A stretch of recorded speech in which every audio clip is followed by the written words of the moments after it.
சும்மா நம்ம போய் பக்கத்து ஸ்டேட்டுக்கிட்டயே தண்ணி கொடுங்க, டேம் கட்டாதீங்க கேட்டுக்கிட்டே தான் இருக்கோம். எதுவுமே நடக்கல.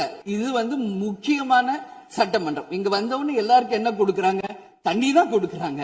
அப்ப ஒவ்வொரு மனிதருக்கும் தண்ணி தான் முக்கியம். இன்னைக்கு காவேரி தாயின்னு தான் நம்ம சொல்றோம். ஒரு தாயின் ஒரு குழந்தைக்கும் எப்படி தாய்ப்பால் இன்றியமையாதோ அது பாருங்க அத்தனை பேரும், அது விவசாயிகளா இருக்கட்டும், குடிமக்களாக இருக்கட்டும், இங்கு மிக முக்கியமானது குடிதண்ணீர். நீரின்றி அமையாது இவ்வுலகு.